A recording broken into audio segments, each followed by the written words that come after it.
Hari ini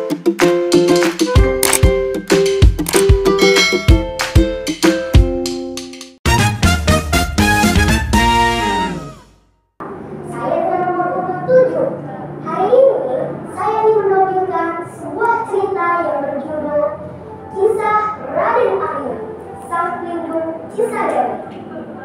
Dahulu kala, di sebuah perkampungan yang subur di tepi sungai Cisadane, hiduplah seorang pemuda gagah berani yang bernama Raden Arya.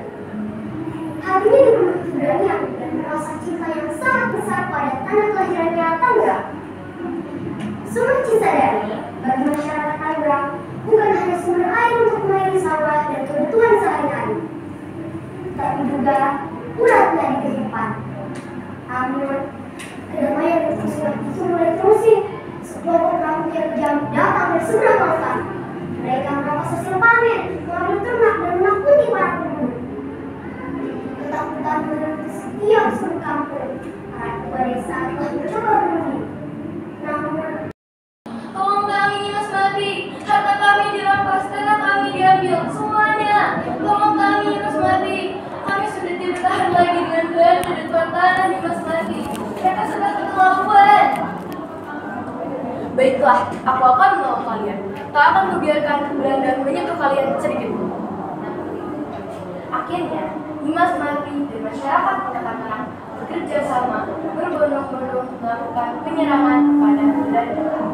Dengan senjata dan peralatan seadanya, Nimas Mati dengan sangat berani memimpin masyarakat Kota Tangerang di medan itu. Nimas Mati mengacungkan belis dan mengatakan, "Wahai rakyat-rakyatku, hari ini kita nyatakan perang dengan Belanda. Serang!" Teriakan dari Nimas Mati membakar semangat para pejuang. Di sisi lain, para penjajah Belanda menjadi ciutnya. Bahkan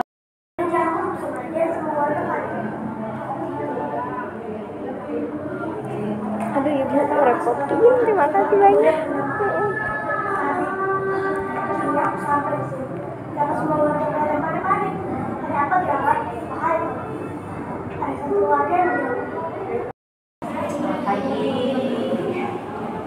Teman-teman, kalian tahu tidak kisah Raden Arya Wangsamara? Kali ini saya akan menceritakan kisah Raden Arya Wangsamara. Pada zaman dahulu, tanah Sunda, hiduplah seorang pemuda bijaksana bernama Raden Arya Wangsamara. Ia berasal dari keluarga bangsawan kerajaan Sumedang yang memerintah tanah Sunda pada abad ke-16. Raden Arya Wangsamara dikenal sebagai seorang yang cerdas, berilmu tinggi, dan memiliki jiwa kepemimpinan yang kuat. Namun, meski ia lahir dari keluarga kerajaan, ia merasa tidak nyaman dengan kerusakan moral dan politik yang terjadi di kerajaan. Raden Arya Wangsamara memutuskan untuk meninggalkan Sumedang dan mencari jalan hidup yang lebih baik dengan kedamaian dan keberkahan.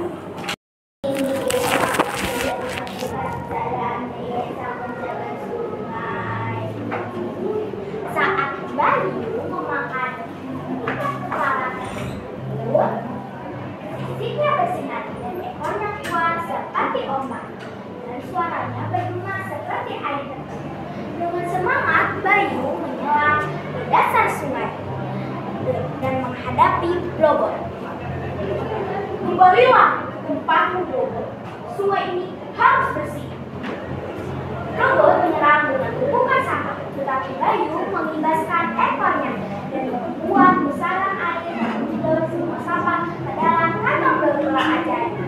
Blobot pun tersedot dan menjadi tempat sampah ramah lingkungan. Sejak saat itu, sungai kembali bersih dengan mengalir, tanah air mekar, dan anak-anak bermain di tepi sungai. Sejak saat itu, Bayu dikenal sebagai pendekar Cisadane, bergaya baik hati. Ia tidak hanya menjaga sungai, tapi juga mengajarkan semua makhluk untuk menjaga kebersihan. Menutup dari Bayu, ayo teman-teman, kita sama-sama menjaga lingkungan dan melestarikan alam. Save our planet because the planet are hard to find. Jaga planet kita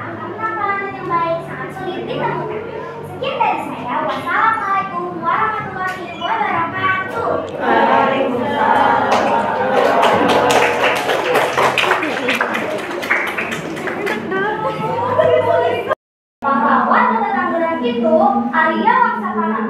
Arya Wangsakara merupakan sosok ulama dan pahlawan yang berjasa dalam mendirikan dan membangun wilayah Kota Tangerang. Ia merupakan keturunan Sunda yang berasal dari Sumedang, Jawa Barat. Ia sudah hidup pada abad ke-17 dan memiliki peran besar dalam memperjuangkan kemerdekaan wilayahnya dari pengaruh penjajahan.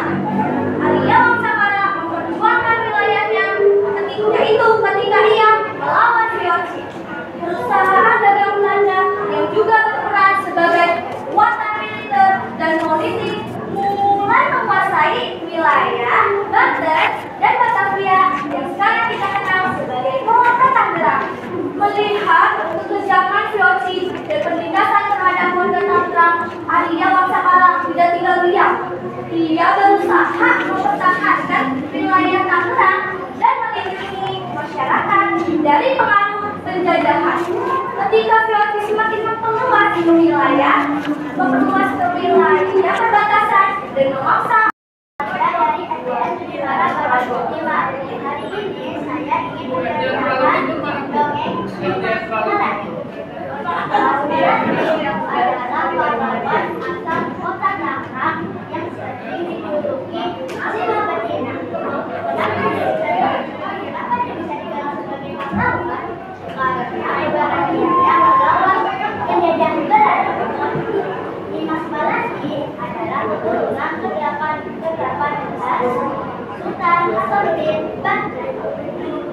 Dia adalah keturunan bangsawan di wilayah Kota Tangerang.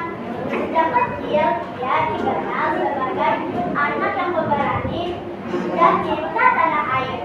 Tetapi pada tahun 1918, Tangerang dijajah oleh penjajah VOC atau yang lebih tepatnya Belanda. Korbannya sekarang merupakan tokoh dari Rengkong Tangerang. Ia juga dikenal sebagai imam di Kesultanan karena ilmu agamanya.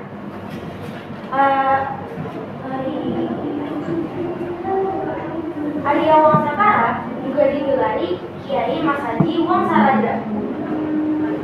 Ia memiliki peran khususnya dalam peperangan Banten melawan Belanda di era kepemimpinan Sultan Ageng Tirtayasa. Di buku catatan masa lalu Banten, karya Halwani Lutfov, 11 Mei 1658, Banten menyatakan perang kepada Kompeni karena melakukan monopoli. Pengumuman perang disampaikan oleh Sultan Ageng Tirtayasa dengan diikuti pengerahan pasukan ke daerah perbatasan Batavia.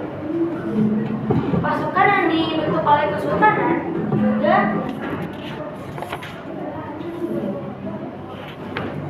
juga diikuti oleh para pembesar lainnya seperti Kartiduta, Arya Wangsakara, dan hari ini izinkan saya untuk membawa kita suatu masa sekelompok asing datang dan menyengsarakan warga desa. Mereka adalah penjajah Belanda yang terkenal kejam dan